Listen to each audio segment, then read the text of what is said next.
All right, we are going to get to foreign hotspots in a few moments, but the next segment is fitness to be President of the United States. Mr. Trump, at the last debate, you said your talk about grabbing women was just that, talk, and that you'd never actually done it. And since then, as we all know, 9 women have come forward and said that you either groped them or kissed them without their consent.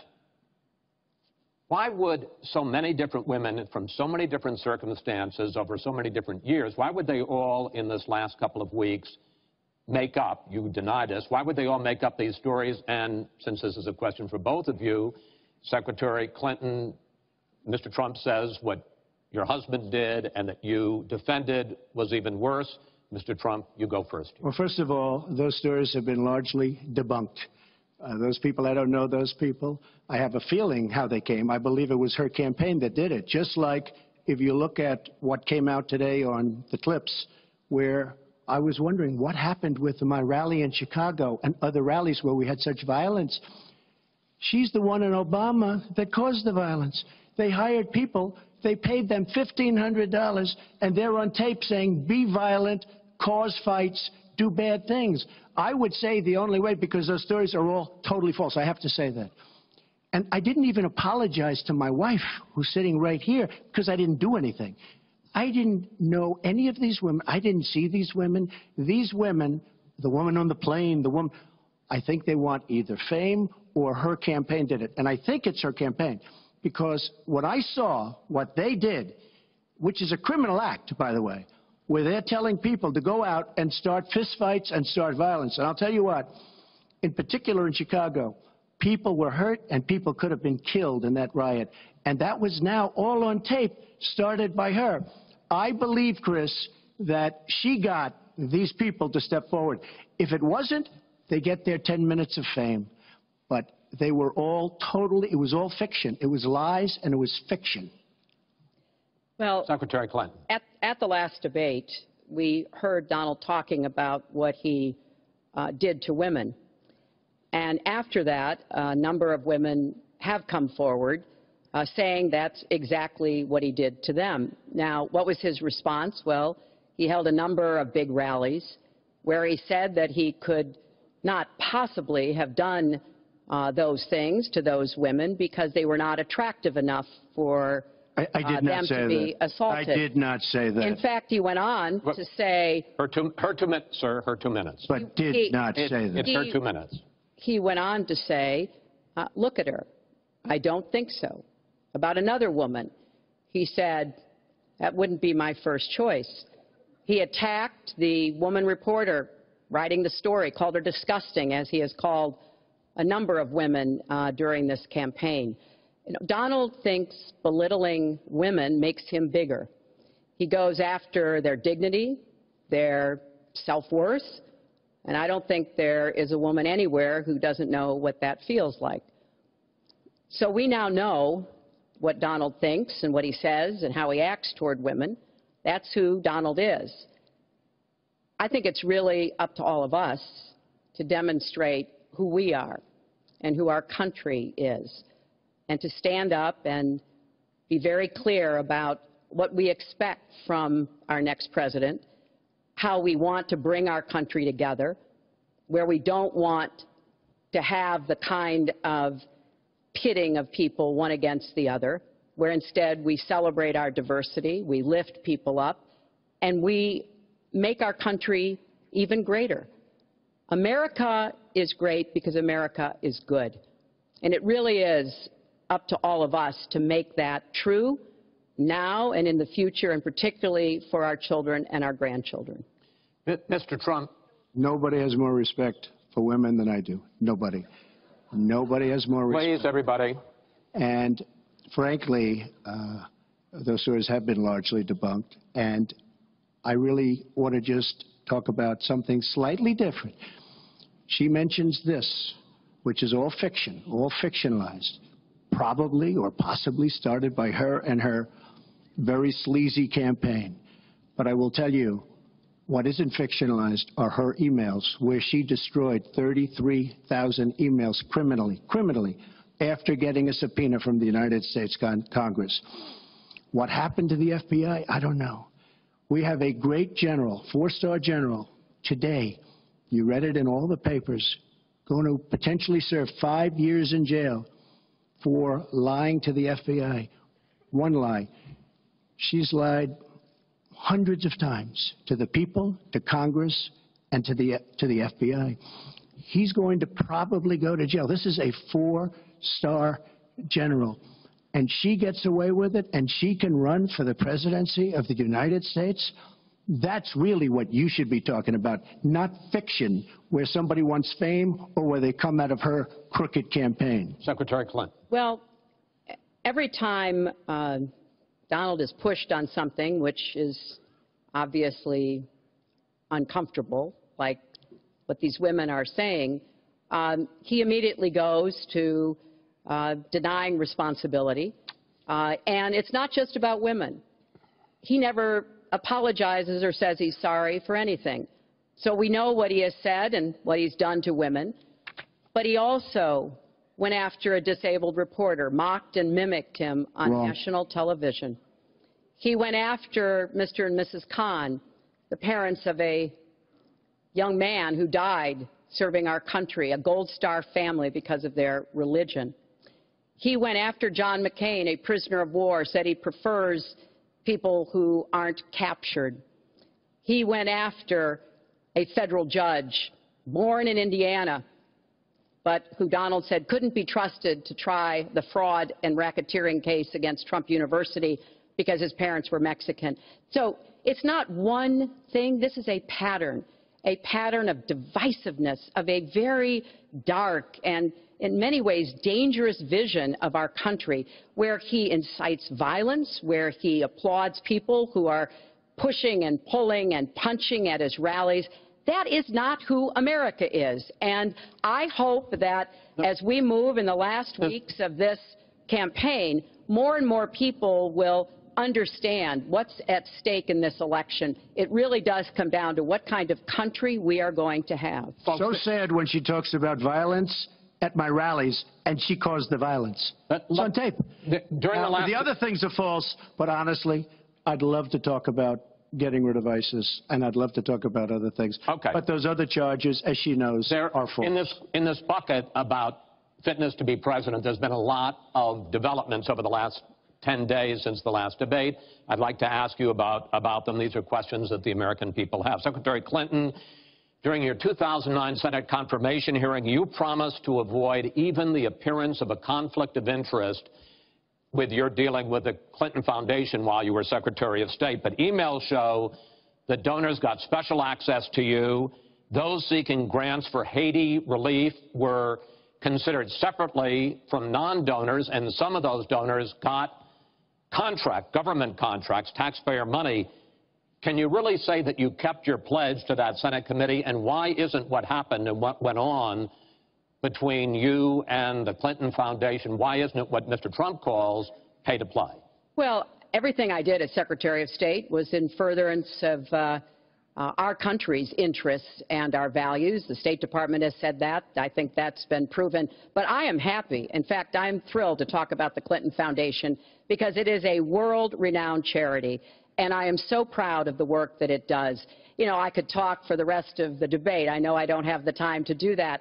But just briefly, the Clinton Foundation made it possible for 11 million people around the world with HIV/AIDS to afford treatment, and that's about half of all the people in the world who are getting treatment.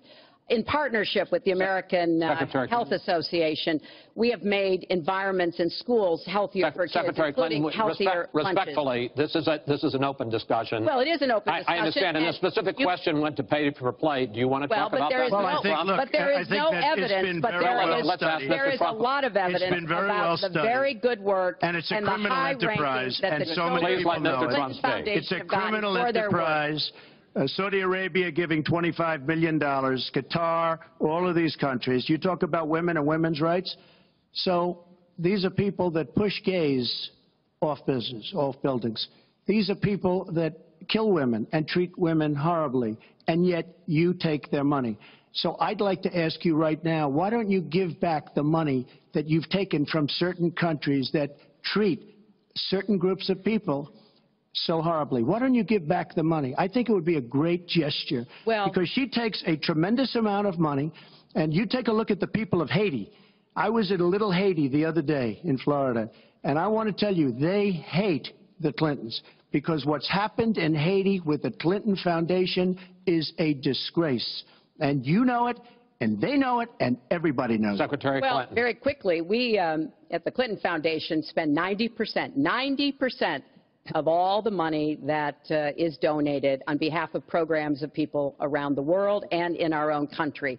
I'm very proud of that. We have the highest rating from the watchdogs that follow foundations, and I'd be happy to compare what we do with the Trump Foundation, which took money from other people and bought a 6-foot portrait of Donald.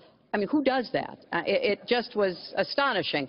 But when it comes to Haiti, Haiti is the poorest country in our hemisphere. The earthquake and the hurricanes, it has devastated Haiti. Bill and I have been involved in trying to help Haiti for many years. The Clinton Foundation raised $30 million to help Haiti after the catastrophic earthquake and all of the terrible problems the people there had.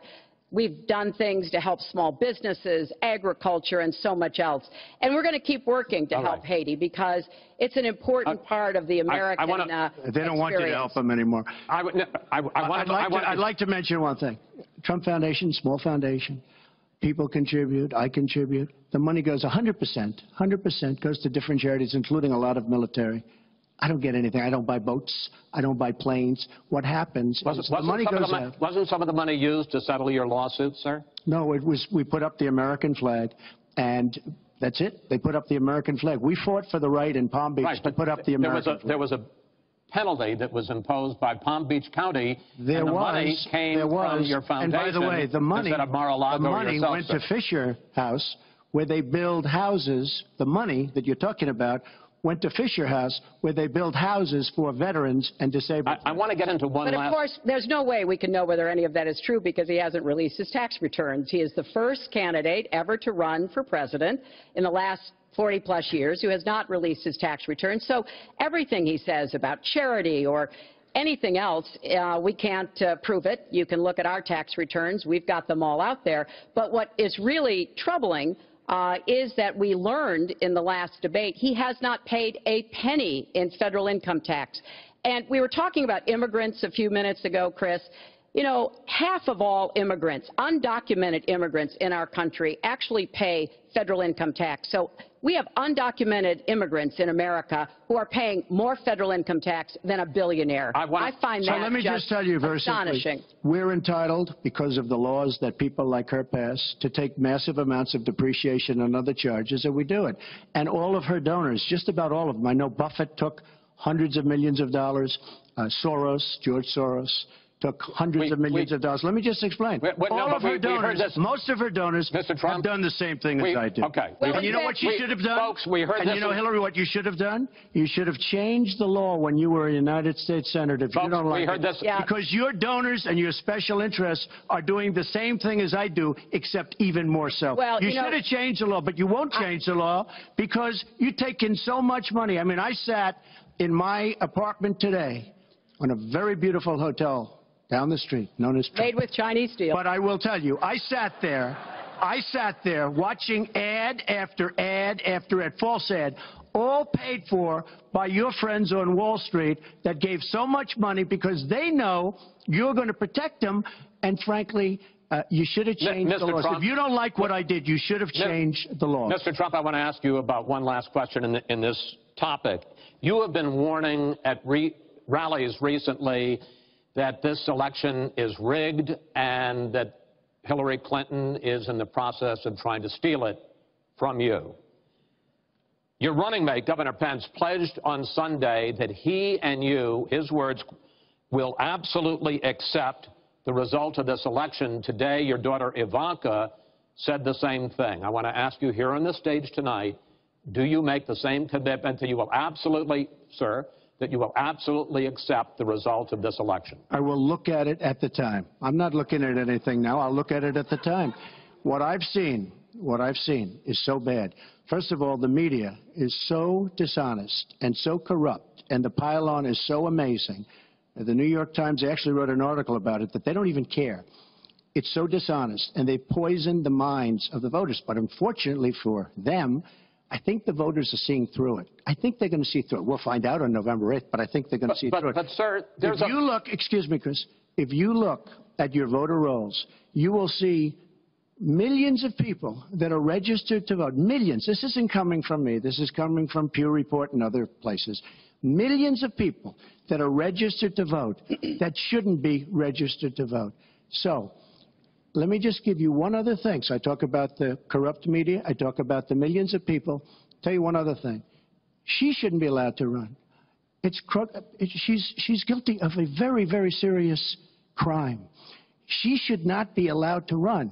And just in that respect, I say it's rigged. Because she should never, Chris, she should never have been allowed to run for the presidency based on what she did with emails and so many other things. But, sir, there is a tradition in this country. In fact, one of the prides of this country is the peaceful transition of power, and that no matter how hard-fought a campaign is, that at the end of the campaign, that the loser concedes to the winner, not saying that you're necessarily going to be the loser or the winner, but that the loser concedes to the winner and that the country comes together in part for the good of the country.